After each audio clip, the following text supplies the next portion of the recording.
Finally liberated, my journey to freedom. In summary, I have finally reached a point in my life where I can return home. It has been a long and complicated journey, beginning with meeting my husband in college and gradually changing myself to fit his desires without realizing it. I believed I was happy and in love, and I never experienced any physical abuse. However, after moving closer to his family, something shifted.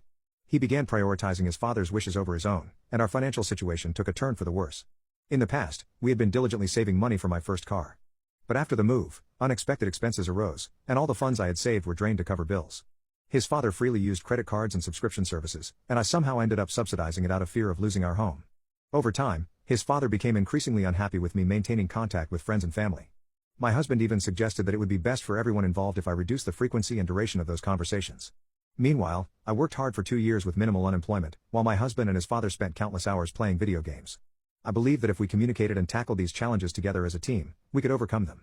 However, about a month ago, I finally saw the truth and reached a breaking point. I confided in a friend who offered assistance. Today, I made the difficult decision to give my husband my wedding ring. Despite feeling scared and unsure, I stepped into a taxi that had been arranged for me and am about to board a plane. After years of being isolated from my loved ones, constantly watching my words and plastering on a false smile while crumbling inside, I am now on my way to finally be free. I am unalived with anticipation and gratitude as I prepare to reunite with my family and friends. Update: finally liberated, my journey to freedom. It has been a few days since everything happened, and I believe it's time for an update. Firstly, I am safe and staying with my family. They have been incredibly supportive and helped me get a new phone and phone plan. It turns out the phone I had belonged to my husband's family and was on their plan. They cut off my access, but I am returning the phone to them after wiping it clean since it is rightfully theirs. A couple of days after leaving, in a half-asleep state, I messaged one of my husband's brothers who lives near my current location. I thought he might understand the situation since he went through a similar experience, being divorced from someone who cheated on him and took advantage of him financially. In the message, I explained why I left and expressed that if my husband wanted to continue the relationship, we needed to return home where we both have family support, seek counseling together, address his father's interference, and contribute financially to the household. Unfortunately, his brother's response showed a lack of understanding, despite his own past.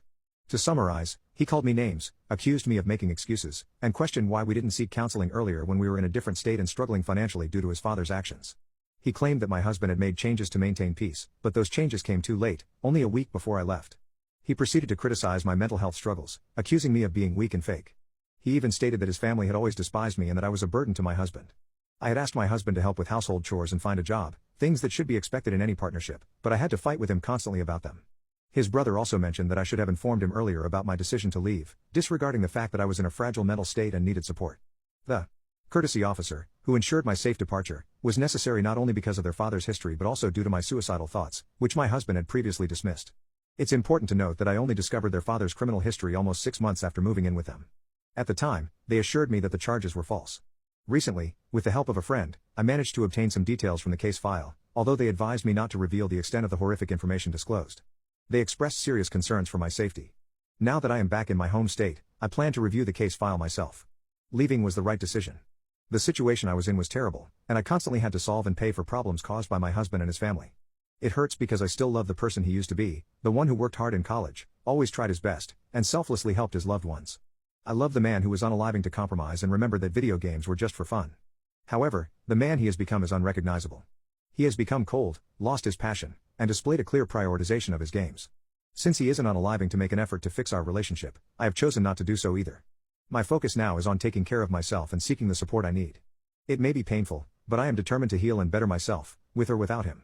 For now, I am safe, starting the healing process, and surrounded by the love that I've missed for far too long.